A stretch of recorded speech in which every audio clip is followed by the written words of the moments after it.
Hey everyone, so today I have something a little bit different for you. We are going to do a wagon comparison. So what we have on the left is my father's 2008 Volvo XC70, and then we have my 2021 V60 Cross Country on the right that I most recently picked up.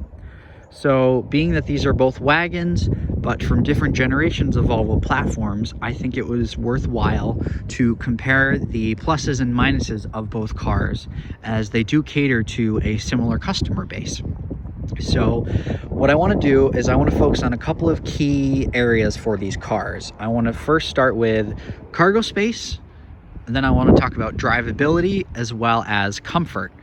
Lastly, we'll go towards cost. As you can imagine, the cost on one might be a little bit higher than the other. We'll leave that one up to you guys to guess. But first and foremost, let's talk about the cargo space, because this is the reason why people like wagons, certainly one of the principal reasons. So we're going to take a look at the XC70's cargo space in the back first.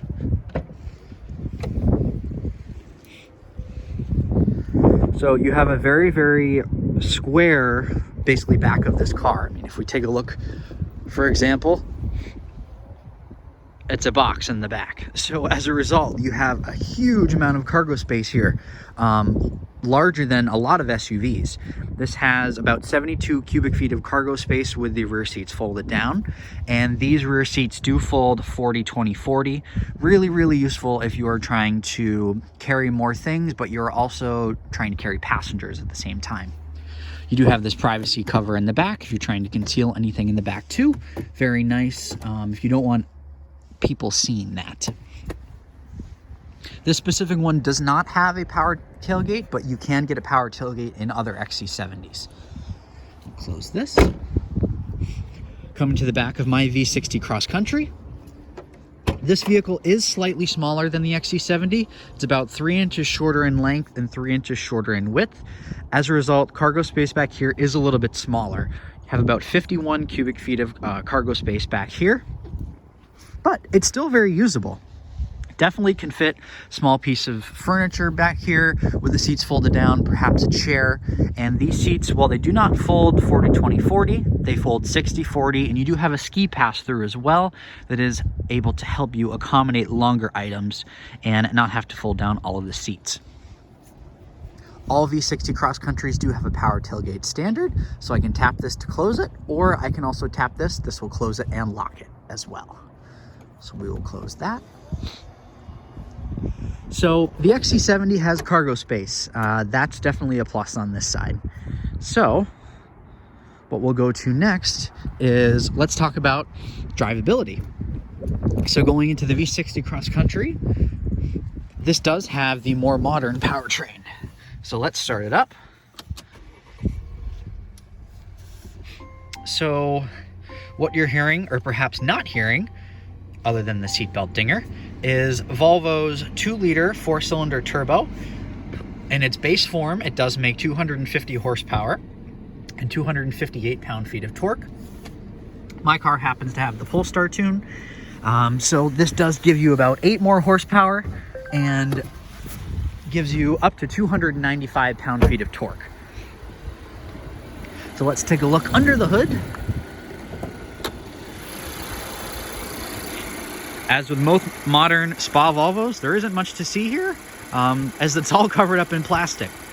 But this car here, with this powertrain and the 8-speed automatic, you will get 0 to 60 in about 6.7 seconds. And you can expect 22 miles per gallon in the city and 31 miles per gallon on the highway. So not bad for a wagon that actually weighs a little bit over 4,000 pounds.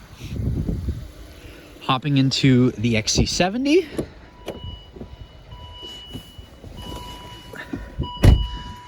Put your foot on the brake and start it up.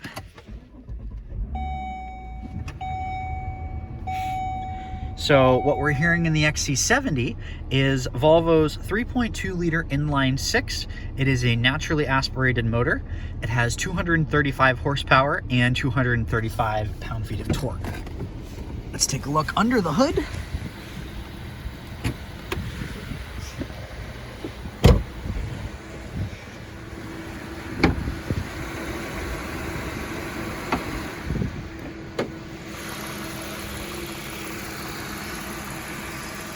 So still covered up in plastic, but certainly not as much as the V60 Cross Country. Again, 235 horsepower, 235 pound-feet of torque, 6-speed automatic here. We'll close this. Gas mileage on this car, 15 in the city, 22 on the highway. So we have significantly less gas mileage, or significantly worse gas mileage on the XC70 versus the V60 Cross Country. Now, in terms of overall drivability, the XC70 feels like an absolute tank going down the road. It has incredibly comfortable seats. So if we take a look again, very, very soft leather seats. They are like sitting on your favorite worn-in leather couch, and I mean that in the best way possible. They're great on long trips. I have ridden in plenty of XC70s in the front and the back on long trips, and they are fantastic vehicles.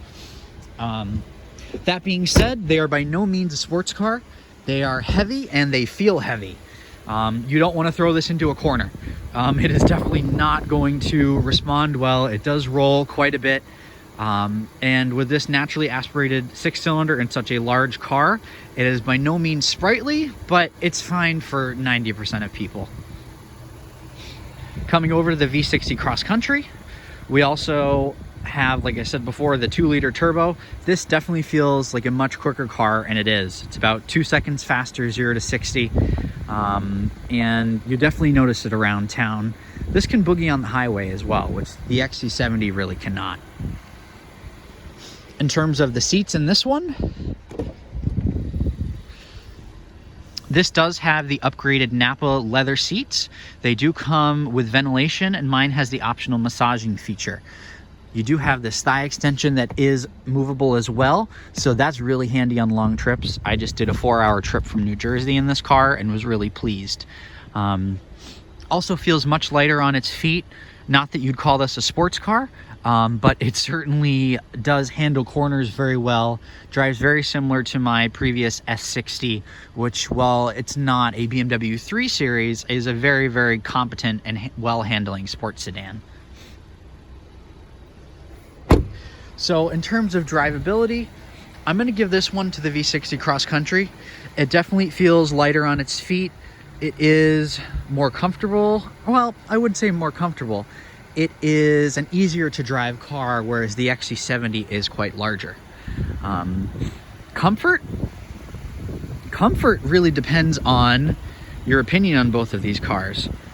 The XC70 is like your broken-in couch, absolutely comfortable. Not exactly the sportiest, nor is it going to hold you in around corners, whereas the seats in my car are going to have adjustable bolsters and can hold you in around corners. They are still very comfortable, but they don't have that same great worn-in feature of the leather in the XC70. So this might feel like they are harder leather seats compared to the XC70 here. And then lastly, we have to talk about price. Obviously, as you can imagine, the V60 Cross Country, being a new vehicle, is going to cost quite a bit more. My car stickered for $56,400. It does have quite a bit of options here. The XC70 back in 2008 probably would have been a low $40,000 car with the options that it has.